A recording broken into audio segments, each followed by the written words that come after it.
by our tax dollars, China, Nigeria, Iran, Romania, Russia, not our friends necessarily, that are being funded by taxpayer dollars. Could you give us some examples of how this is happening? Yeah. So when you think about what happened during the pandemic, $1 trillion was stolen. 70% of that money went overseas.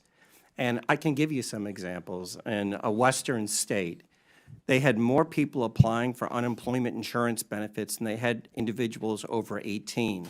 The people that were stealing the money from Romania were using it to facilitate other fraud schemes that include fentanyl, that include doing things to impact our democracy.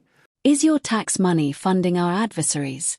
In a high-stakes 2025 House Oversight hearing, Representative Michael Cloud didn't hold back, labeling the federal bureaucracy a money laundering scheme that rewards fraud while punishing hard-working Americans. From Romanian fraud rings to North Korean nuclear programs, we're looking at the shocking testimony that launched the war on waste. Plus, we have the March 2026 updates on the Trump administration's massive new crackdown on the Medicaid systems. Cloud highlighted in this room. For far too long, D.C. politicians have gotten away with measuring their personal value and worth by how much of other people's money they give away. And for far too long, they self-righteously have opined that this spending was for altruistic purposes given out of care and compassion. For far too long, they've been more concerned with looking like they cared than having enough care and concern to actually do the due diligence to ensure that the tax dollars were being used wisely and effectively. And for far too long, those of us who've worked to uncover waste, fraud, and abuse have had to deal with what amounts to an unconstitutional fourth branch of permanent bureaucracy that has too often worked to ignore, obfuscate, delay, and frustrate our efforts to bring transparency and oversight.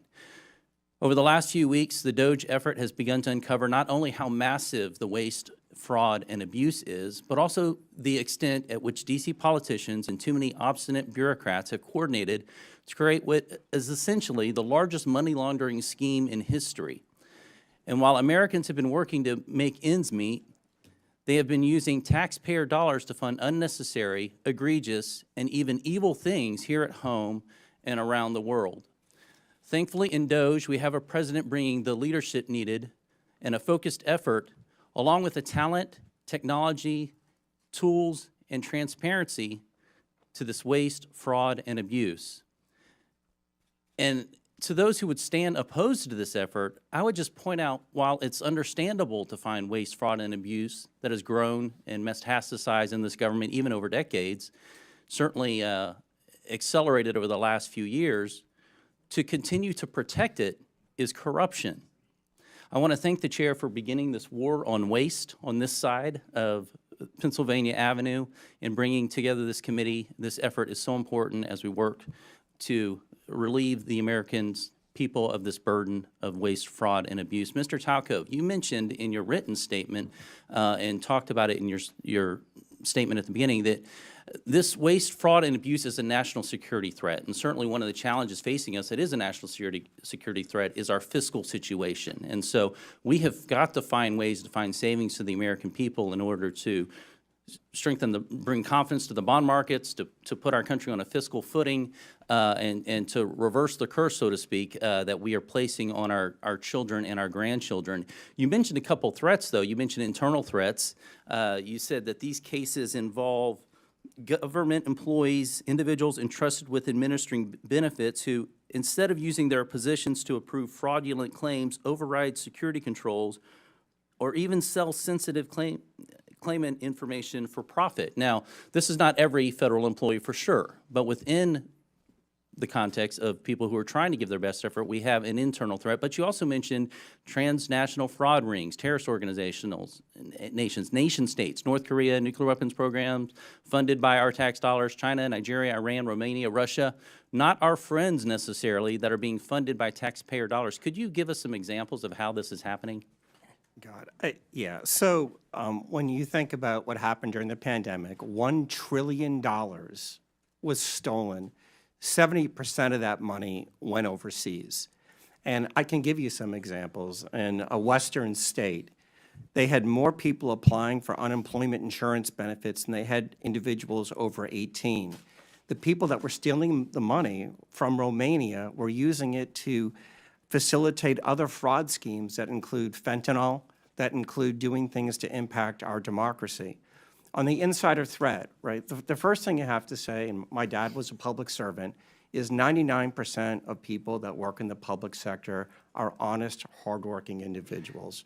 But there are some, and what you need is data and technology to root that out. There were examples during the pandemic. There were some examples even of last week where people got into the Medicaid system in a western state and stole $50 million in less than 4 months.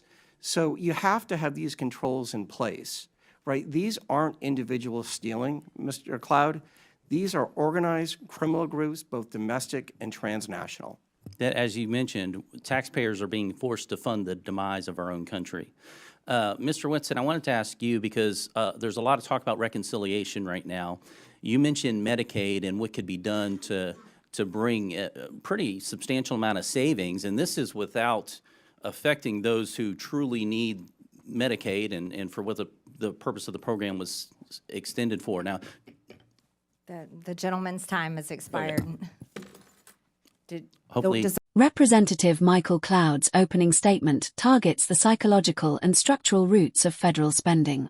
He argues that D.C. politicians use altruism and compassion as a shield to avoid the due diligence required for fiscal responsibility. The unconstitutional fourth branch, Cloud identifies the permanent bureaucracy as a force that actively works to obfuscate, delay, and frustrate congressional oversight. This aligns with the 2025 DOGE mission to dismantle the administrative state by reducing the federal workforce. Fiscal national security. By framing the debt as a curse on future generations, Cloud elevates waste trimming from a budget exercise to a national security priority. This rhetoric provided the legislative foundation for the Workforce Reduction Act of 2025, which saw a 9% cut in federal employment by the end of that year. 2. Transnational fraud. Funding the demise of our country. The testimony from Mr. Talcove, witness, provides the evidence for Cloud's money laundering claim, specifically regarding pandemic-era relief. The $1 trillion theft. Talcove reveals that nearly 70% of stolen pandemic funds went overseas. He cites a western state, likely referring to California or Washington, where the number of unemployment claims exceeded the entire adult population. Adversarial funding. The hearing details how organized criminal groups in Romania, Nigeria, and even state actors in North Korea and China exploited U.S. systems. This internal threat includes government employees selling sensitive claim information for profit, a point Cloud uses to justify the 2025 purge of obstinate bureaucrats. 3. The 2026 Medicaid Crush Initiative. Cloud's closing questions regarding Medicaid reconciliation and savings paved the way for the aggressive healthcare reforms seen today. The Minnesota Freeze, March 2026. Building on the data and technology solutions mentioned by Talcove, CMS Administrator Mehmet Ounce announced the Crush Initiative, comprehensive regulations to uncover suspicious healthcare, in February 2026. This led to the unprecedented $259.5 million deferral of federal Medicaid funding to Minnesota this month due to unacceptably high fraud rates in personal care services. Identity verification overhaul. As of March 2026, the White House has established a task force to eliminate fraud, moving away from self-attestation to the front-end identity verification tools Talcove advocated for in the 2025 hearing.